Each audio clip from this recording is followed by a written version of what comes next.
Sahana Bhavatu, Sahana Bhavatu, Sahaviryam Karavahu, Tejasvinavaditamastu, Mahavidyasavahari, Om Shanti, Shanti, Shanti. May He protect us, may He sustain us. May we grow in strength together. May our study together be fruitful. And may we not hate one another. Peace, peace, peace.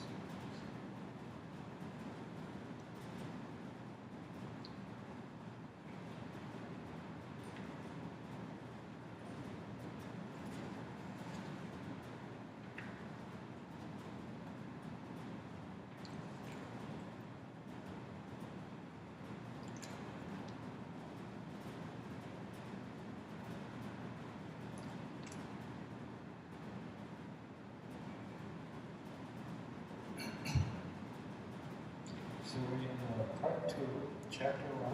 And so first we'll read the verses we covered. About the first 11 verses so far. So the self-created Lord has created the sense organs with the inherent defect that they are by nature outgrown. This is why the beings see things outside and cannot see the self within. Rarely is there found a wise person seeking immortality who can withdraw his sense organs from external objects and see the self within. Immature people run after external objects, and they invariably get caught in the widespread net of death. Wise people, however, know where true immortality is. That is why they reject everything in this world, knowing that these things are short-lived. It is by this self that a person knows form, taste, smell, sound, touch, and sex pleasure. What else remains that the self does not know? In other words, because the self is all knowing. This truly is that self that Nachiketa was asking about. Whatever experiences a person has, whether in the sleeping state or in the waking state, are possible because of that great, all-pervasive self. An enlightened soul realizes his oneness with that great self and is no longer subject to grief. The person who knows the individual self, in spite of its enjoying the fruits of its actions, to be the Lord of the past, present, and future, and who finds himself close to him, in other words, realizes his unity with him, has no reason to be afraid of anything. This truly is that self that Nachiketa was asking about.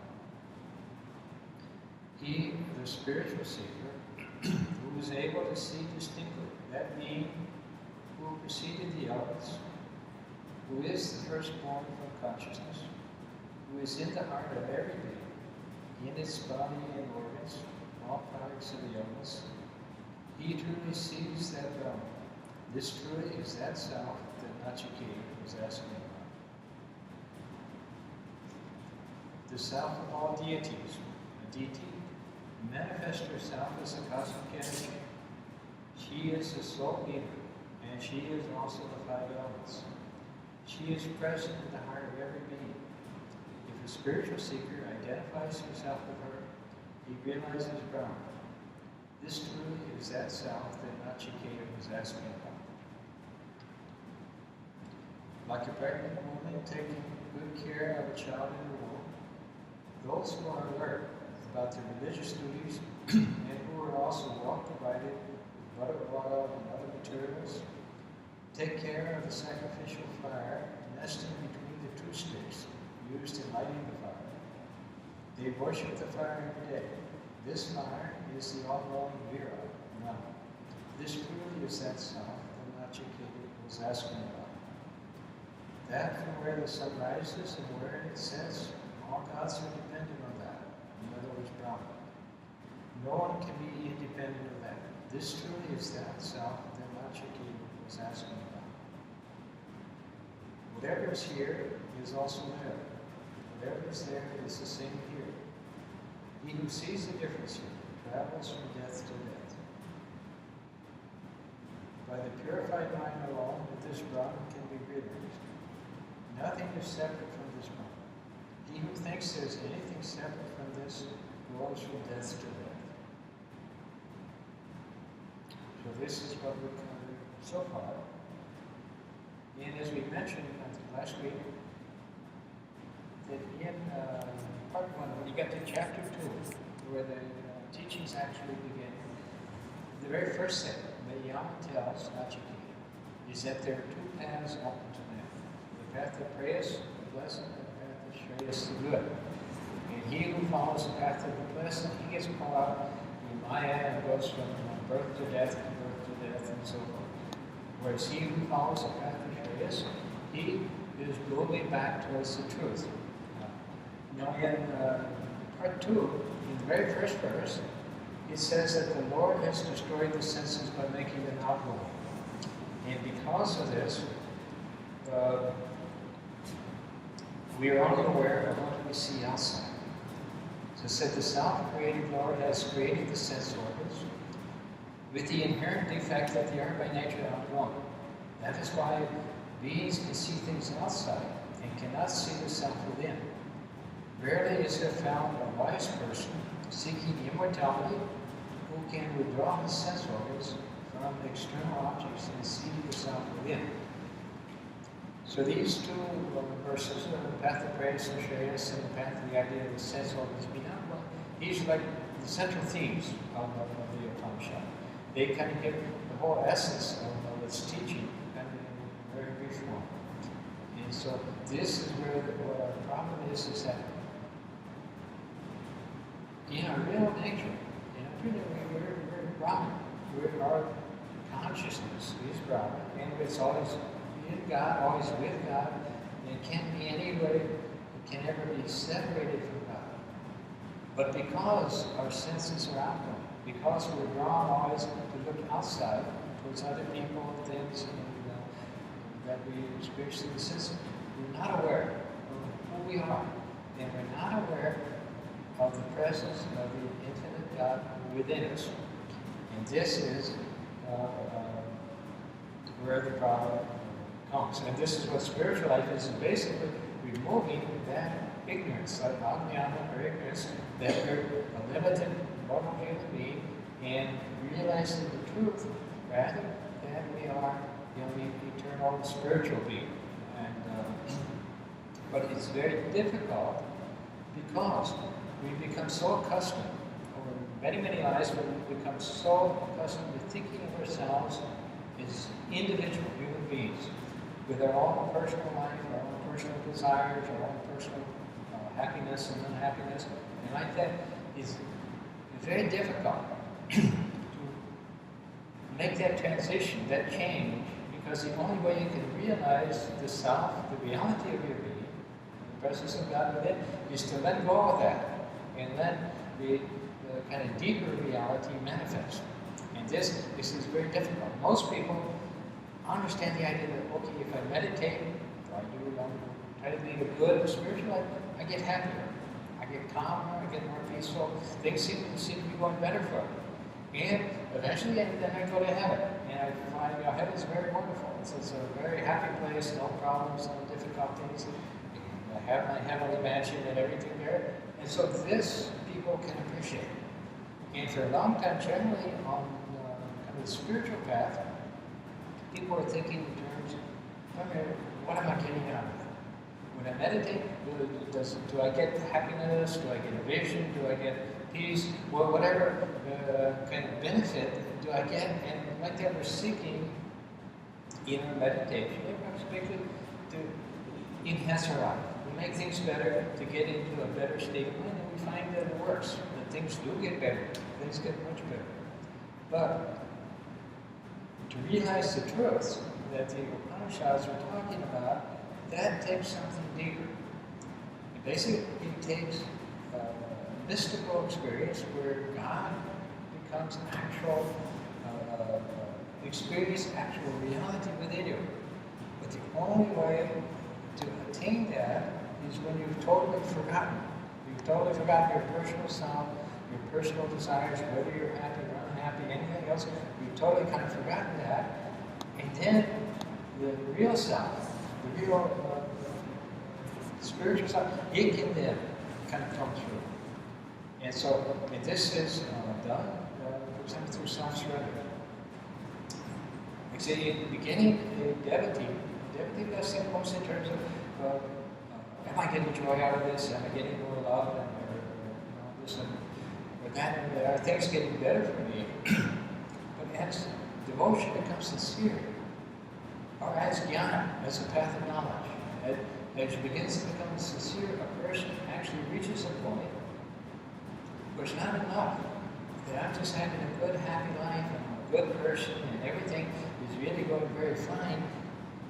He reaches a point where he actually wants to know, what is God? How can I experience God? And how can I experience God as He is?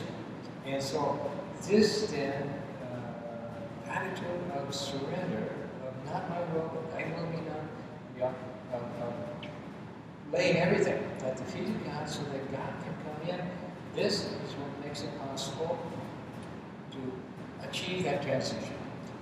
As we spoke at the beginning of our class on meditation, things basically what we're talking about in spiritual life is a shift in consciousness.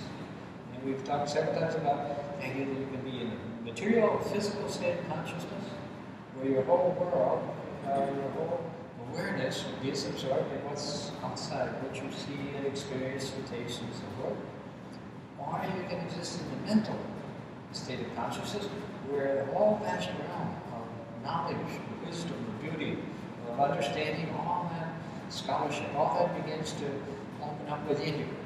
And you begin to live your life more on a mental and intellectual plane rather than just purely physical. But then the deepest level is at the level of the Atma, or the spirit, or the real self at the end, where you realize that even the mind, even our mind, with all of its understanding and knowledge and so forth, is that there's something deeper in that. And as we move towards that, eventually we're moving towards the point where we're willing to give up our ego. Now, the root cause of our ignorance is ego. It is the sense that I am a separate individual. I'm something different from God. I'm something different from everybody else. I'm this particular individual here. And this is what kind of creates our ignorance. Because then, when we're identified with this small individual self, then our experience is based upon what's happening to this particular individual self. And we find sometimes it's good, and sometimes it's very good, sometimes it's bad. And like that, we go through the ordinary human experiences. But when a person really deeply begins to yearn for God, or begins to really want to know God, then eventually that transition, that moment of self-forgetfulness, where the whole personal self, or daily life, everything, nothing, all of it is sort of forgotten for a moment, and then a deeper consciousness can kind of come through. And then, as the person gets into that, he becomes completely transformed. Eventually he realizes that, oh, that whole personal self that I thought it was, well, it's just the expression of God. But it's not me. What I am is this consciousness. As long as I'm that consciousness, well, I'm a human being. I may be devoted, I may be wise, I may be good, but I'm just a human being. But when I'm in this higher consciousness, then you realize, well, that whole self is not me. And it's a very hard thing for the great majority of people to appreciate or to understand, because it goes against everything, or everyday experience, or everyday knowledge. It kind of goes against all that. And so, but this is the essence of what the Katha Upanishad and the other Upanishads and the Vedanta knowledge is teaching. He said the way to realization is not just by going to heaven, because you go to heaven for a while and then you come back to earth again, but it's realizing your oneness with this all-pervasive self. And so we can appreciate going to heaven. We can appreciate going somewhere where things are better and happier and so forth.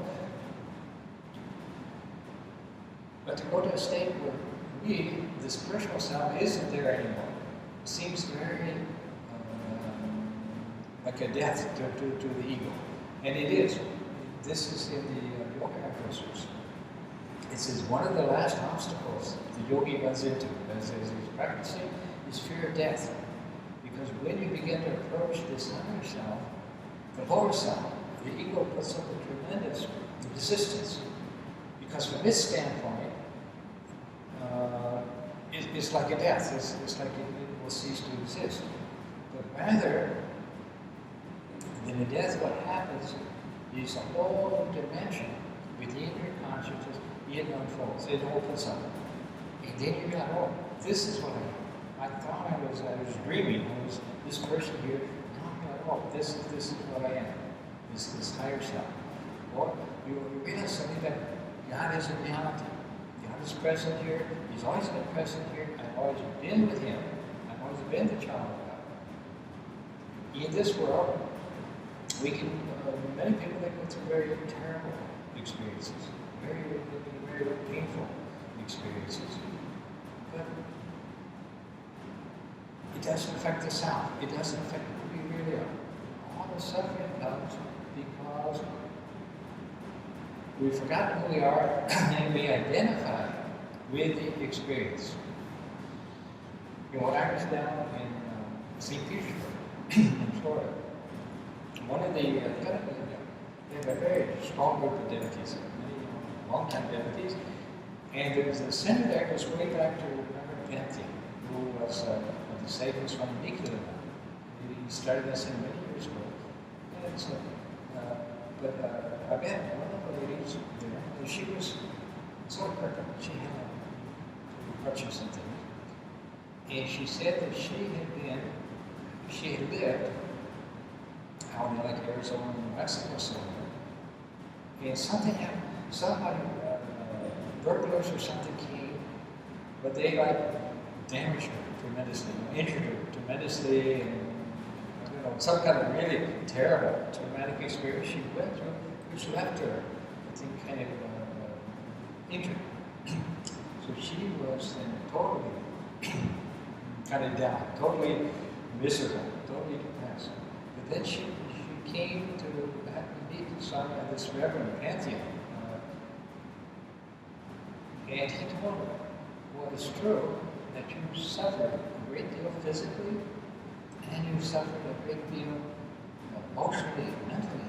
He said, but you're the child of God.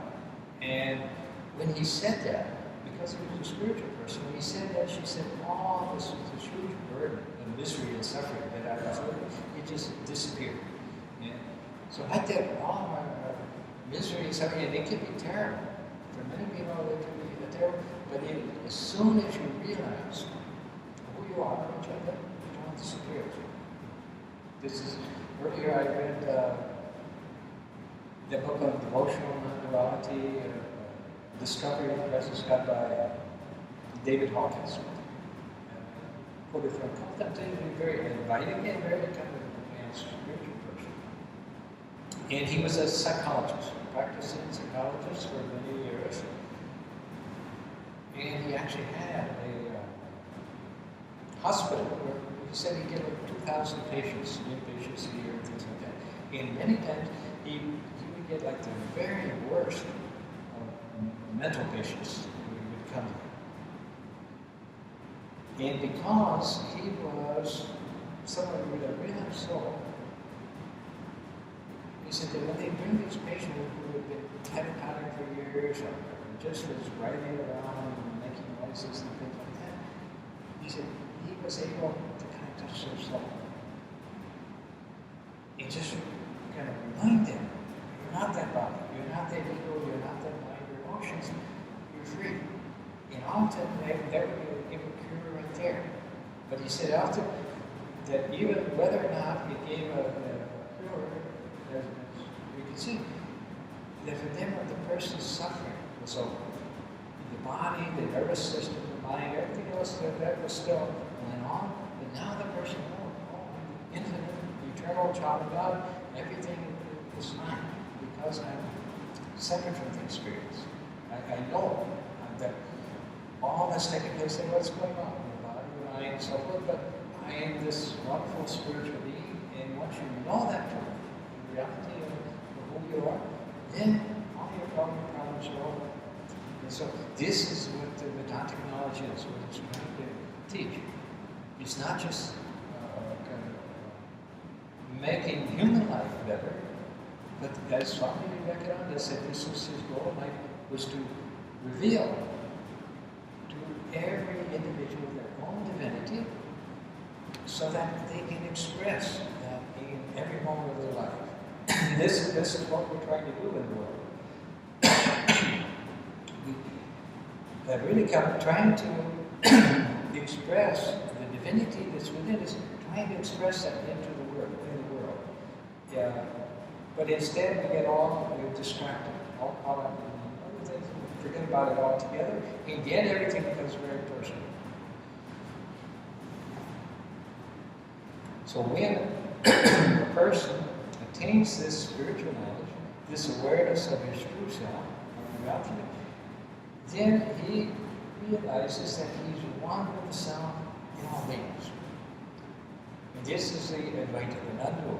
Because right now we're all separate individuals, and we're all, some of us are good, some of us are bad, some people we like, some people we don't like that. We're interreacting. But underlying this is just the one consciousness, and the person who becomes aware of that consciousness becomes aware that, oh, it's just the consciousness that's within all beings, and he's one with that consciousness.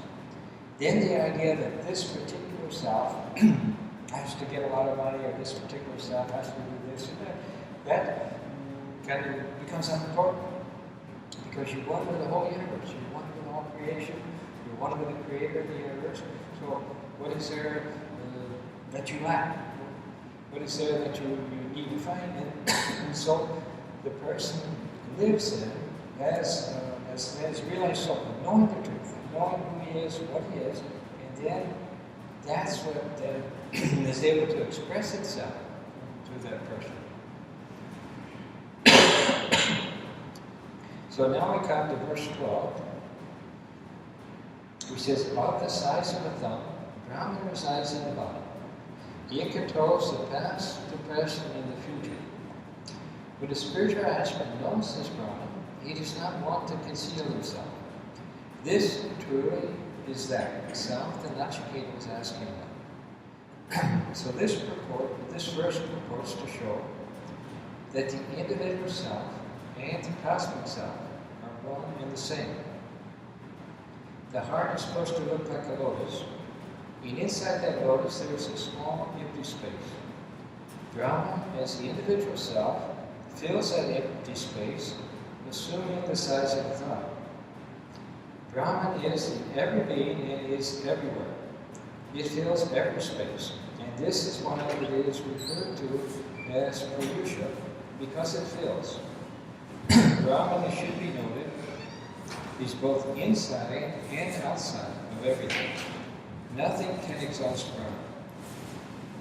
The goal of life is to know that the individual self and the cosmic self are one and the same. When you know this, you see yourself everywhere and in everything. There's no sense of duality as far as you are concerned. There's just one, and that one is yourself. You have no reason to feel shy of anyone or anything.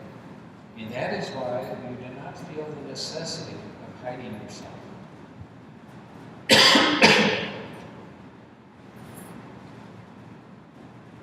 So this is the idea, and it's the grand idea, is that the individual self is only one with the cosmic self, with the universal self. Because as an individual self, you can be a good person, you can do great, wonderful, charitable deeds, something very small, and we're still very limited.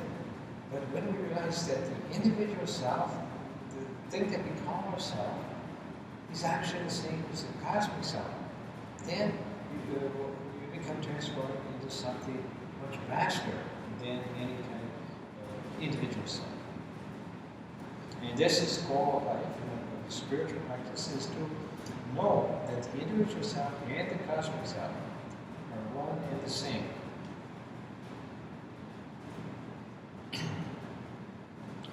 And the verse says that when the spiritual aspirant knows this Brahman, he does not want to conceal himself. Now in the Bible, in the story of the Garden of Eden, you remember how Adam and Eve were both in paradise, and they were both one with God. And then they ate the fruit of the tree of the knowledge of good and evil. In other words, they separated from the oneness with God, the Advaita, non-dual kind of oneness with God, they separated into duality. And when they did this, right away, they realized that they were naked, and so they got the fig leaves, or they tried to cover themselves up. And then the voice of God said, "Who told you were naked?" Before, when you were one with God, you were one with everything, there was no sense of needing somebody else. There was no sense of kind of protecting myself. And so, but as soon as you separated from that, then came the idea of this is good, and this is bad, and so forth. So yeah, if it's getting too cold, you can shut that off.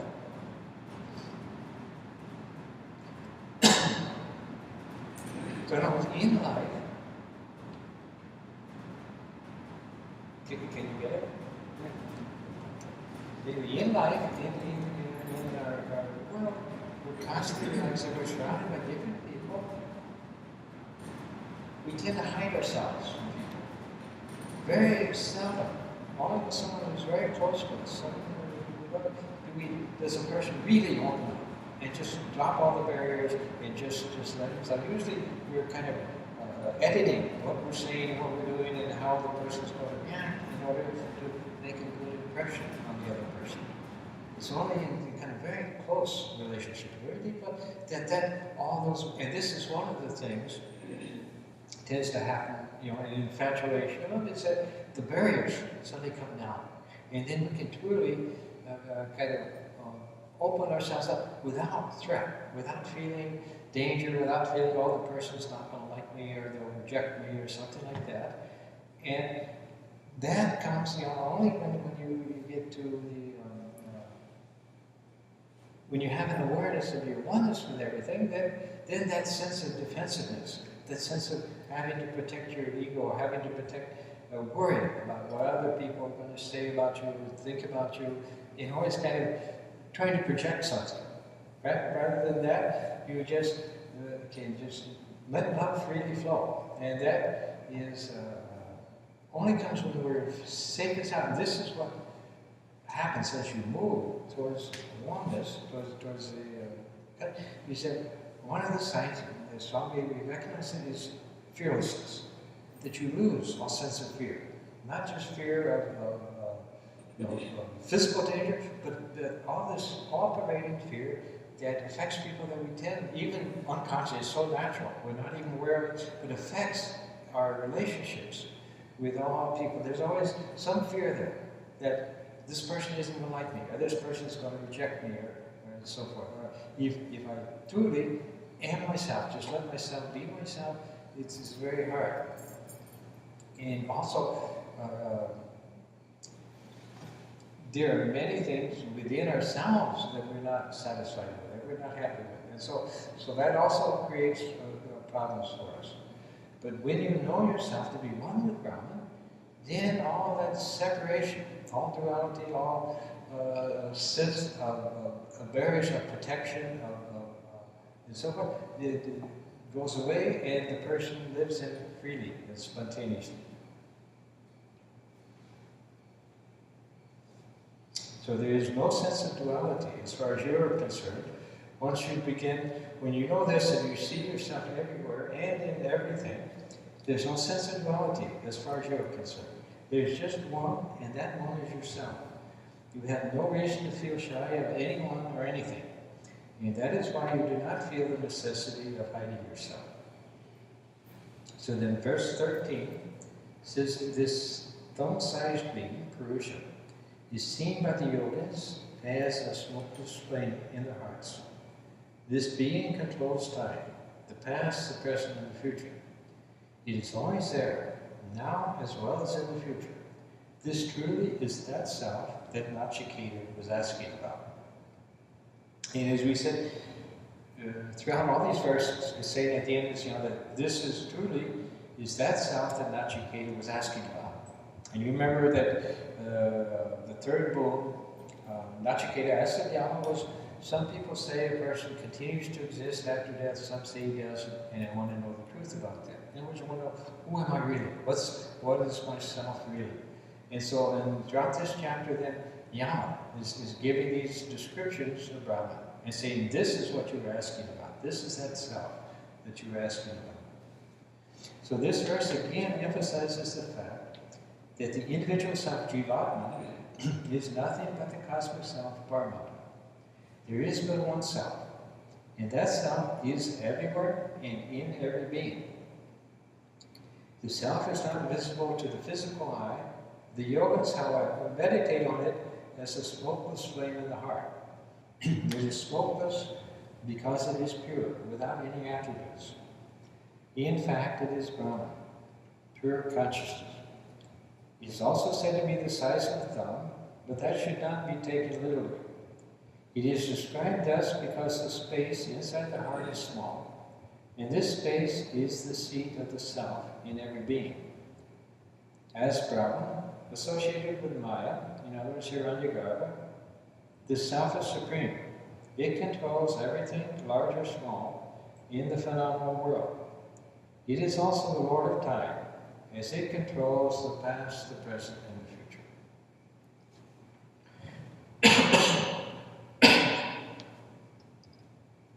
So one of the things that they describe, commonly describe in mystical experience, is that there's no sense of time or space there.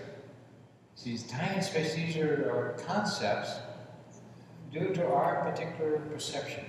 Because we perceive things through a body and through the mind, we have this idea of time and space, that the room is big or small, and so on, because we look out and we see it that way.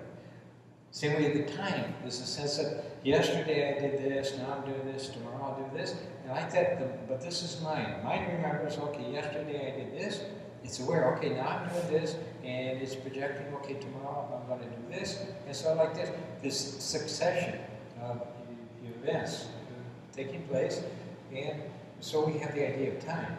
But when you get deeper to the pure consciousness, the spiritual, then there's neither space nor time. This is why they can say that the Atman, the self, is the size of a thumb, but it's also as vast as the universe, because it kind of contains the whole universe. And it's master of past, present, and future because of it's beyond time. It's not in time. We experience, at the physical and mental levels, we experience things in a linear fashion. One moment, then the next moment, the next moment, the next moment, like that. And we have the sense, okay, I'm this particular individual here, and I'm going through these experiences here, one after another. And I can look back and I say, okay, 20 years ago I was in college, then I was here, and then I was here, and like that we have a sense of a continuing, ongoing kind of existence. But they say when you get to the spiritual level, the mystical level, that it's no longer linear in that way. It's no longer straightforward, this event follows this event. It's now, you're kind of in a sort of a timeless state, where a spiritual experience can be very brief from our standpoint, but yet it can seem to last for eons, because it's not a question of time. And this again is what makes a spiritual life so difficult, is that it's not just a better reality, a bigger reality, a more powerful reality, it's a different reality. It's like a shift into a completely different type of consciousness, and it makes it very hard for anybody to understand. And this is why, for example, the mystics, as saints and so on, have a very hard time communicating any of this to anybody else, because until a person actually experiences it themselves, they can't really grasp. It's not something that can be understood by the mind, because the mind is in this linear time situation, this state of consciousness that we're in now. So it's not so much like you get better and better and more kind of wonderful things come, although that, when you're on the path, that's what happens. But when you actually get to realization, it's like waking up from a dream. You're asleep, you're dreaming. In that dream, you've created a whole world, a whole life, a whole personality, and all kinds of events and experiences going on. You're creating this whole world, you're living in it. In that dream, sometimes things get better. Sometimes you're all of a sudden progressing and getting better, things are happier, and so forth.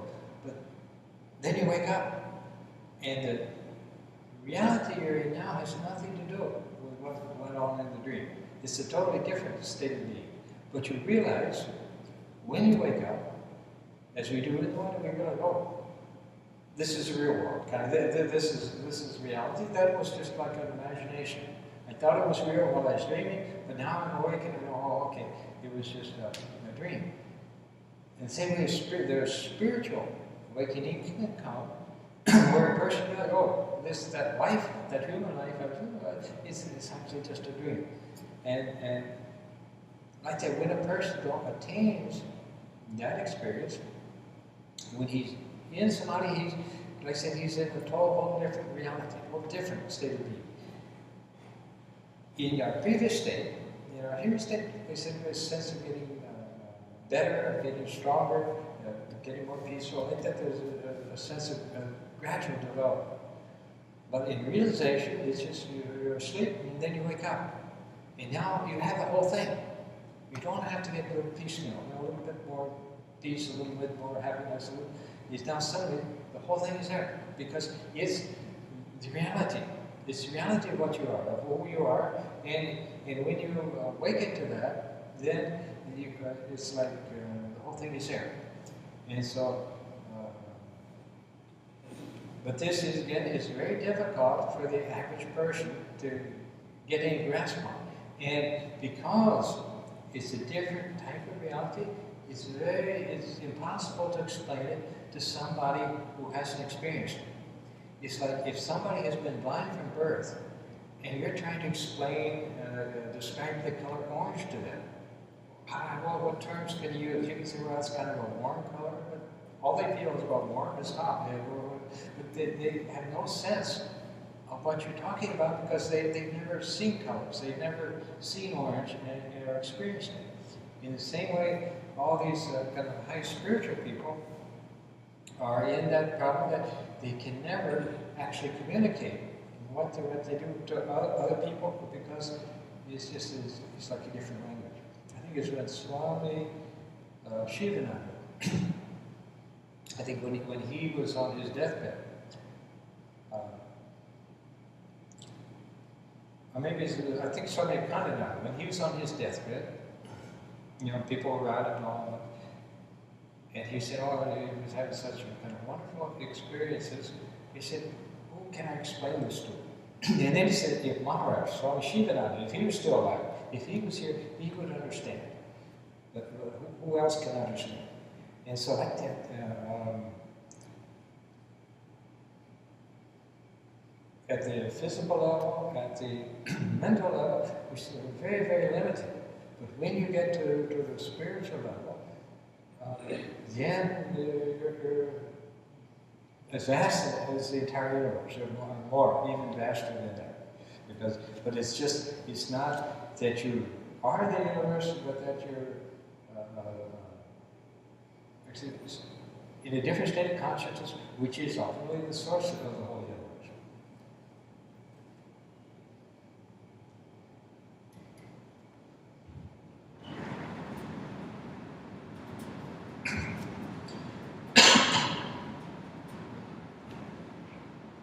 So then verse 14, it says that when it rains in inaccessible hill areas, the rainwater runs down the hillsides and scattered streams. In the same way, a person may think each individual has a self of its own because each has a body with distinct features. But he who thinks thus goes the same way as those features. In other words, he perishes. So once again, the Upanishad emphasizes that the individual self and the cosmic self are one and the same. Pity those people who think they are separate. Such people are born again and again. An illustration is given here to show the difference between appearance and reality. The rainwater that falls in different parts of the hills is pure. The source of that water is the same, but the water divides itself into different streams as it runs down the hills. Not only that, the water also assumes different colors, yellow, gray, and so on, because of its contact with the earth. The same water thus appears divided and separate. Similarly, it may appear that each individual has a self of its own because he has a body that is distinct from other bodies.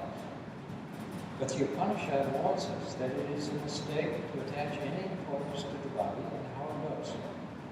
The body is a superimposition and is therefore not real. It is perishable.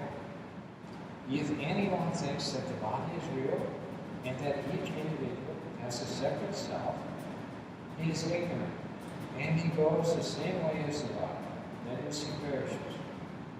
Moreover, he is born again and again because of his attachment to the body. The Upanishad forcefully asserts that the individual self is also the cosmic self. The individual self seems to be separate because of its association with the body, but this is merely an appearance. Just as the same rainwater appears divided and separate, arising from its association with the hill and the earth. So Ramakrishna, he gave a similar example that back in his day, the 1800s, in British, were there in India, and in their houses they would have gargoyles. These are like the gutters or downspouts that we have now, except they would be in the shape of a gargoyle. And Shakespeare said that you look at the gargoyle and you think the water is coming out of its mouth, coming from the gargoyle. But actually, the water has all come down on the roof. And then it flows down and it just goes out through the mouth of the gargoyle. But the source of the water is the roof. In the same way, we look at each individual and we see they're expressing, they're doing things, they're saying things, they're acting in certain ways. And we think it's because of that person that we see.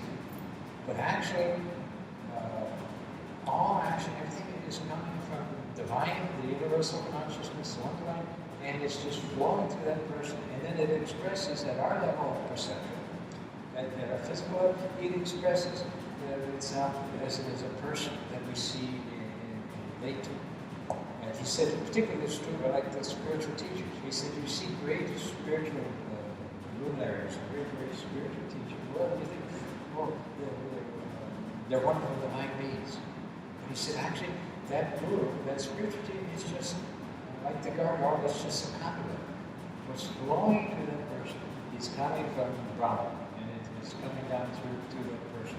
In the same way, each individual is expressing what's flowing through it, but in most cases, 99% of the flow is blocked because we have our ego, we have our own personal wishes, our own personal desires.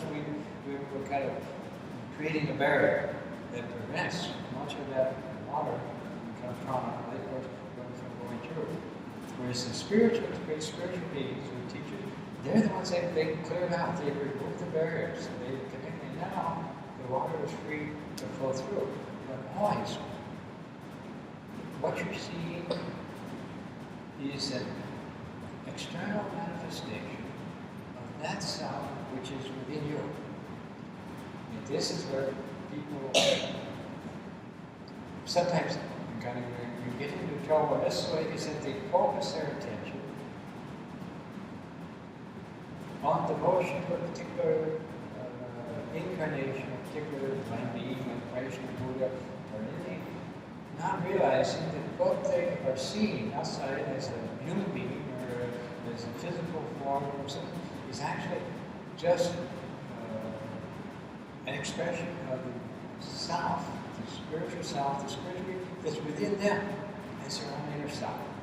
And so, you know, it's as you're looking outside towards other people, thinking, oh, well, this is the holy person, through this holy person, I get realization or something, you're not realizing that the source of the holy person's kind of power or spirituality is within your own inner consciousness.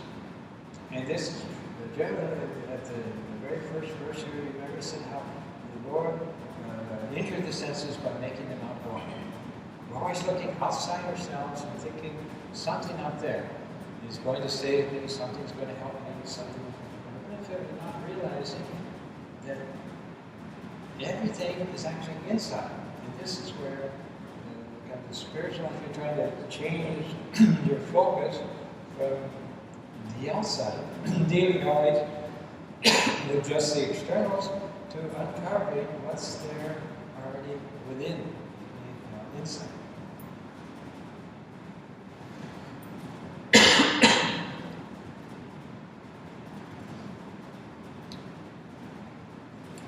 So even though things appear different, people appear different, some show more power than others, some show more goodness, more beauty than others. All of that, though, is superimposition. And that word, if you remember, superimposition, that actually is upadi. It's a term that's used quite a bit in Shakti. But it means that something is put over something else, something gets covered by something else. It's like an actor in a drama, he puts on a certain costume. And now you think, oh, he's the hero, or he's the villain, or he's this or that, because that's kind of what he's put on. But in his real nature, he's not that at all. And this is because we get identified with the superimpositions, and like the physical body, because we get identified with it, then we become, oh, I'm a human being. But actually, we're all actors, all children of God. We're all acting on the stage, and it's all, the presence of God is there. It's just we're playing different roles. Even the villains in this world, the mobsters and dictators, that's actually God. It's not just we're playing different roles. When you see things as they appear to be, then you say, what a terrible world, what a terrible person that is. And so when you realize what the reality is, that this world is nothing but like a movie going on, and that the reality is the kind of wonderful, divine, eternal truth, which is always ours, which belongs to us, then you become transformed. But it's because we identify with superimposition with the bodies, this is where all of our sense of limitation and barriers develop. And as we get beyond that, as we let go of the superimposition, then the vast, infinite, good kind of reality within us, of our own spiritual nature, our own spiritual divinity, this then begins to be expressed. And when they speak of Brahma, they speak about what's pure consciousness. And what that means is that consciousness, which is not identified with any of these limiting adjuncts, with any of these superimpositions. That consciousness, which doesn't say, oh, I'm this very handsome person, I'm this very intelligent person, or I'm this very horrible person, but that knows that, oh, I'm just this consciousness. Then you're beyond the superimpositions which limit you down to a very small individual. You gradually go back to the infinite, kind of divine presence. So now we got, this is the last verse in the chapter. We're in part 2, chapter 1, and so we come now to the final verse. It says, O Katha, when pure water is poured into pure water, they become one. The same thing happens to the self of a sage who attains self-knowledge. That is, he becomes one with Brahma. So here is the difference between one individual who sees the same self everywhere and another who sees a separate self in every separate being. The first person knows the self, capital S, but the second has no idea about it. The second is enmeshed in the world. He thinks the world is real and he has to enjoy it. He is incapable of thinking beyond gross and sensuous things, and he is deep in sense pleasure. But the first individual is discriminating. He rejects everything that is transitory and seeks only that which is immortal. In doing so, he suffers much hardship, but he does not mind a bit. He stakes everything to get control over his mind. He wants his mind fixed on self-knowledge, and he wants nothing but self-knowledge.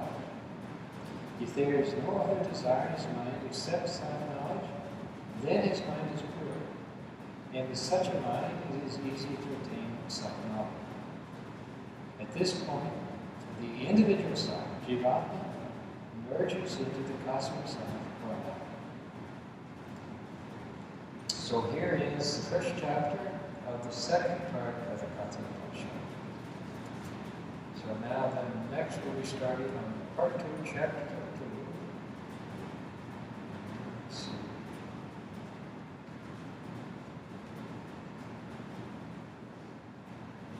And part 2, chapter 3.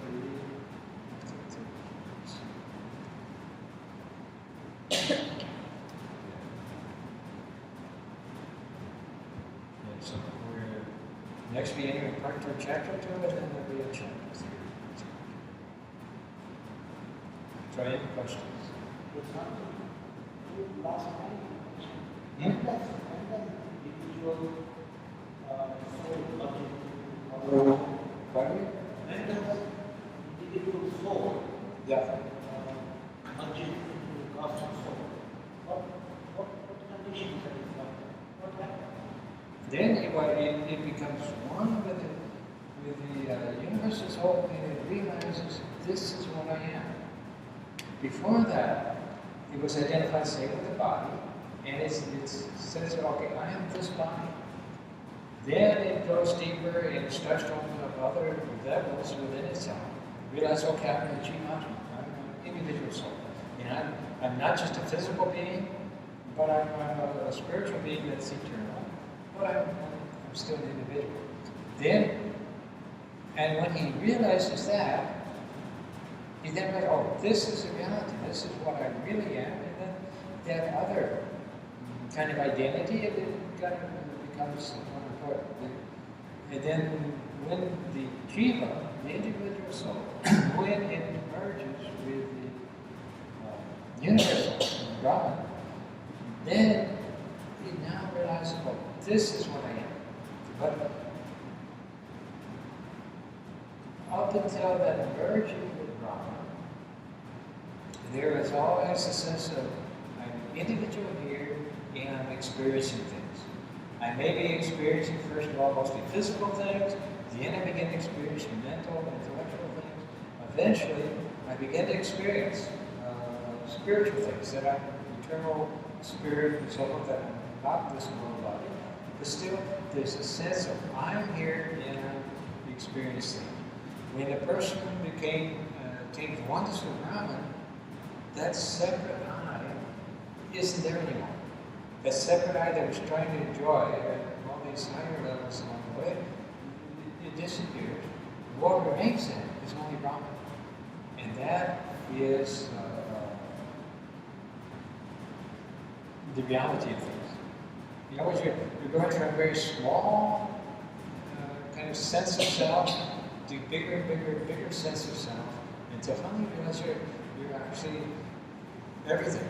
But then at that point, though, it's not you anymore, it's Brahman, and that's the reality. And that's where it's difficult for the ordinary person to appreciate, because the ordinary person is looking to enjoy something.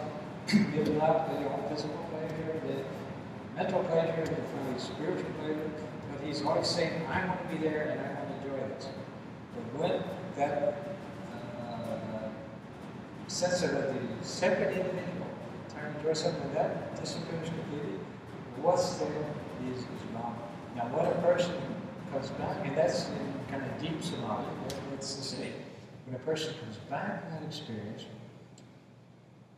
then he's aware again of external world, but he's no longer approaching things as an individual, as a personal ego. He's now kind of the cosmic consciousness flowing, expressing itself through him, like Sri Krishna when he was in Bhava Samadhi. That idea that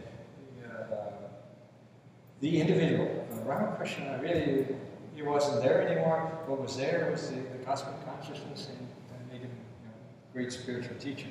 When he was completely immersed in Brahman, completely, he wasn't, the universe didn't exist for him at all.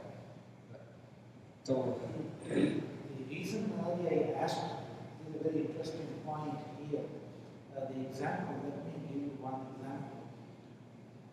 When there was a war between Rama and Ravana, and at that time, for a short moment of time, when Ravana was hurt very much and his chariot took him away from the battlefield, and Maharishi Agastya appeared on the scene. right.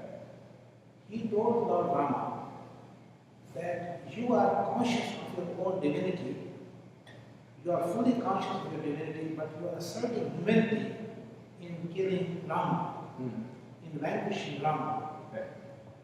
And he said, he pointed exactly the same point. He said, Jiva Brahmahi Napara, this Mahavakya is there, that this Jiva, individual soul, and the cosmic soul are one and the same. They are not different. But at one point there is a difference. When humanity rises to divinity, and divinity comes down, descends as an incarnation to humanity, both become one. The problems of the world are solved. So Rama, you are asserting your humanity. You should rise to the level of divinity, and you will be able to vanquish Rama. And he gave him the mantra. And he said, invoke this mantra 3 times, recite this one, and you will be uplifting yourself from humanity. Instead of asserting humanity, you will rise to the level of divinity, and you will vanquish Rama. And he did that. Yeah. My question is, Maharaj, that when you are facing the enemy, and some great saint like Agastya Rishi appears on the scene and asks you that you are truly divine by nature, but you have not been able to realize your divinity by doing such and such thing, and you will rise to divinity and you will vanquish your enemy. Question is there any time in the war that one person will be able to do that one when he is facing face to face an enemy? Is there any time to raise oneself from human level to a divine level? No, well, that's why you do it when you're meditating things, when you're out of the fray, when you're constantly involved in things, dealing with situations, you really can't do it. But when you are able to separate, like people when they go on a retreat, or you go meditate, then you're able to step outside everything for a while and get established to some degree in that truth. Whatever development you get through your meditation, through your quietness, your solitude, at those times, whatever kind of development you get, gradually you can hold on to some of that when you go back. And when you got to realize Brahman, that consciousness is always there, even when you're dealing with the world. Is Brahman consciousness just flowing through you? And this, when a person becomes truly spiritual, attains spiritual consciousness, one of the things they say is that he realizes he's not the doer. That action just spontaneously happens. The ego and the mind, which is always kind of confused, what should I do, how should I deal with this situation, so on, that's gone. Instead, it's just kind of divine power, divine expressing itself through that body, and then the person is kind of a witness. It's like in Zen, for example, Zen archery or Zen swordsmanship, things like that, the mastery comes at the point when the individual that's trying to calculate how is this person going to attack, how should I defend it, how should I handle it, when that mind is gone, and then spontaneous action ensues, and it's kind of the right action. We think we have to be in charge. We think our mind has to figure out what to do. We have to deal with the situation, and for practical purposes, most of us, that's true. But when you begin to become more spiritual, you'll find less and less of a sense of, I've got to handle this difficult situation. And more of a sense of, situation comes up, response comes, and you just go on. It doesn't disturb you. It doesn't. You don't have to figure out, well, how can I do this? What should I do? Just things just naturally come. The less attached you are to the results of the action, the more likely you can get into this state of I just when I was in Japan, we had kind of get together after talking, and people asking questions, and they were asking about the zone. This is the zone is when in sports, a player, like a basketball player, he gets kind of into a groove where he finds just everything, just every shot he makes, it goes in. Just everything is just functioning perfectly. That happens when the thinking mind and the worrying mind and the planning mind, all that, when that's kind of out of the way, then a little bit of that higher self comes through, and everything would just flow perfectly. Just as long as what you're saying, things have to come out this way, or I've got to solve this problem, then our ego is there, and according to our intelligence and ability, we'll be able to cope with it. But when a person, more and more as he gets spiritual, then he realizes that he doesn't have to do anything. That you let the actions just flow. And this is a process of letting go. The surrender has that developed, then you have to, first of all, all the stress and strain of the world just starts to go. And you realize, slowly, you learn to trust and faith that this higher power is there, this deeper mind, this deeper consciousness is there. And if I just relax and let it begin to kind of function, you see that we're all within each other. Before you realize we're a soul. But normally that soul is shut out of our life completely. And so then we're with our mind and intellect, we're trying to cope with the world.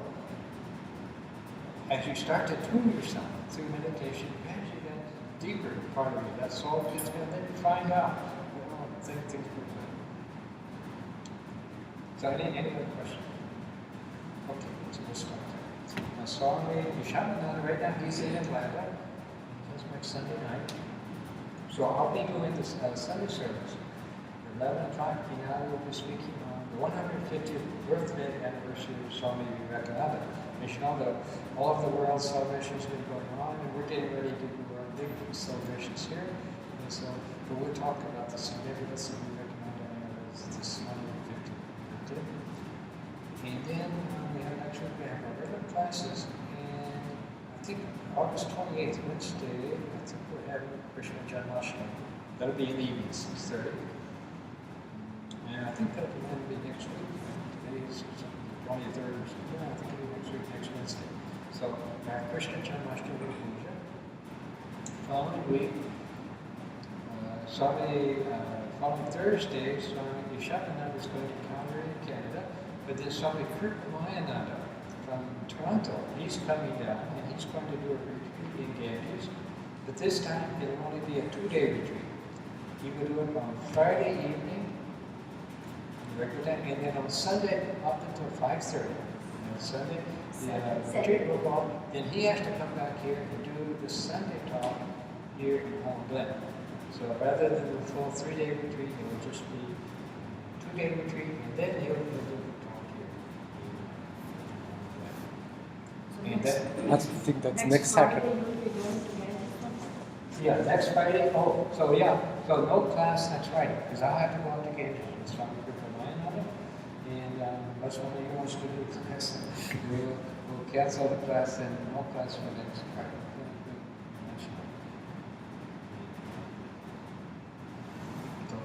Anything else? Om Asato Sakanya Tamaso Jyotirabhaya Nijyora Amitanagamaya Om Shanti Shanti Shanti. Oh Lord, lead us to the unmute. Lead us to Dr. Story. And lead us from death to immortality. Please.